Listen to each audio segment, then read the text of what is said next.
G'day everyone, welcome to Inside Rugby with Mark. If you haven't been here before, my name is Mark. I'm a retired Kiwi bloke.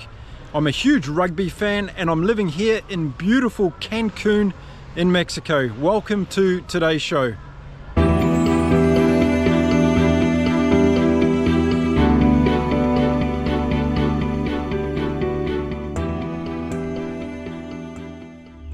So it's been quite a year, hasn't it, for international test rugby, and for all the people that have followed along the journey here on Inside Rugby with Mark. I just want to share my appreciation and gratefulness for you all, because it's been a fantastic interaction we've had throughout 2024, and I hope that continues throughout 2025. Of course, we started off this year with the Six Nations competition. Seems like such a long time ago now, doesn't it? Because we've had so much fantastic rugby throughout the year. Then we got into the mid-season or the summer series, where we saw England going down to New Zealand, of course, and then we headed into the Rugby Championship, and we ended the year with the Autumn International Series. Now, there's been a lot of games that I thoroughly enjoyed. There's been a lot of close games as well. I made a video about that if you want to go and check it out. There's some pretty close matches throughout 2024, and it just shows the level of international test rugby today is very, very good. And any team on any given day can come away with a win. But without a doubt, I think South Africa is still just a little bit ahead of the chasing pack. But what is going to happen in 2025? That's going to be a really interesting question that can only be answered next year. Now, there's been a lot of close games this year, but what's really stuck out for me in addition to those games has been some of the individual milestones this year. And I think one of the things I wanted to do in this video was recap some of those, because whilst the game is of course a team game, there are some individuals that have done amazing things both for their nations and also for the other teams that they've played for. And this year we saw some certain milestones that I think need to be respected, appreciated and applauded as we've watched these players go round for a number of years now. I'm going to start off with Agustin Creevy from Argentina. We saw him at the beginning of the year. He went over 100 caps, of course, for Argentina, the first player to do that for Argentina. And what an absolute stalwart he's been for the Los Pumas team over the years. And for me, I'll miss Agustin Creevy because he has been one of those generational players for his team and his country over the many years that he played for the Argentinian national team. Now, next up on my list is the All Black number 7, Sam Kane. And of course, last year in the Rugby World Cup, it was him that got sent off and New Zealand ended up losing that Rugby World Cup final, and Sam Kane took a lot of personal blame for that. But he bounced back this year in 2024 to play very well, I thought, for the New Zealand All Blacks, and there was no doubt that his experience and his know-how again across a rugby field was much needed by Scott Robertson's team as he started to rebuild that team. During the journey this year, Sam Kane went over 100 caps for the New Zealand All Blacks, another great milestone, and another All Black that can say that they've played over 100 times for their nation, and no doubt that has to be respected as well. Any player that reaches that milestone in my book is a very, very good rugby player. Now, the next on my list was a South African, and yes, his name is Eben Etzebeth, and we saw that fantastic ceremony to him as he went past Victor Matefield's record and milestone number for the most capped South African rugby player. And Etzebeth over the years has given us some fantastic performances, and he's just shown what longevity in that position can do for your country.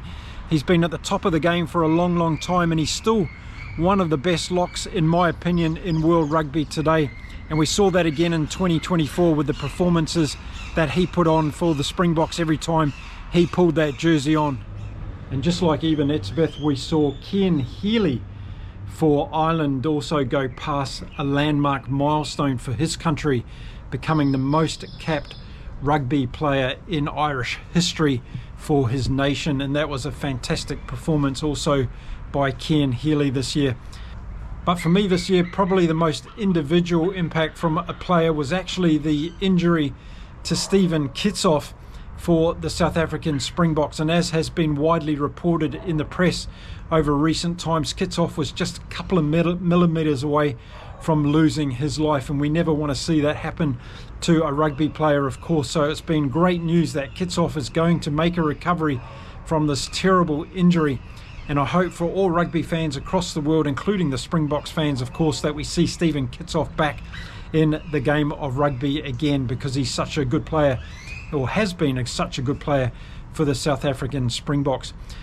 You know, we've had some fantastic things going on rugby grounds across the world when it comes to international rugby in 2024, and I'd love to hear from you. What have been your favourite moments from the 2024 international season? So make sure you drop me a note in the comments and let me know what were the standout things for you across the international rugby year.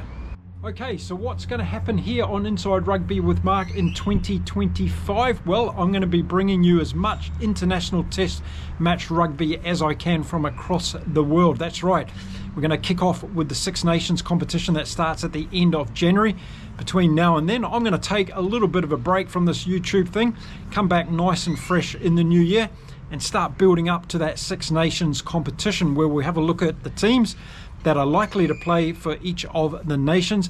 And then as we get into the actual selections, I'll give you my previews for all of those games, as well as in-depth reviews after the games have been played. And we're going to have plenty of international rugby next year. Don't forget, we've got the British and Irish Lions going to Australia. That's going to be a fantastic series as far as I'm concerned. We've got the Rugby Championship again, and we've got lots of other international matches across the world that I'm going to be covering this year from some of those teams that we don't normally see on the main YouTube channels, and giving those nations a little bit more highlight of their progress as international test nations across the world. So stay tuned for that here on Inside Rugby with Mark during 2025. But listen, I want to thank you all for your great support throughout this year. We grew the channel nicely in 2024. We've got a fantastic group of people from all across the rugby playing nations here on Inside Rugby with Mark. I enjoy reading all your comments. So give yourself a good break over the Christmas period and come back ready to engage again here with me in 2025. I look forward to that very, very much. So all that's left to say from me here in beautiful Cancun as we get some cooler weather heading into the Christmas break. I just want to wish you all a very Merry Christmas. If you don't celebrate Christmas, well, have happy holidays as well, and stay safe and stay well. Keep enjoying your rugby all across the world, and I'll see you again early in 2025. Until then, it's time to say adios from beautiful Mexico. Bye for now, everyone.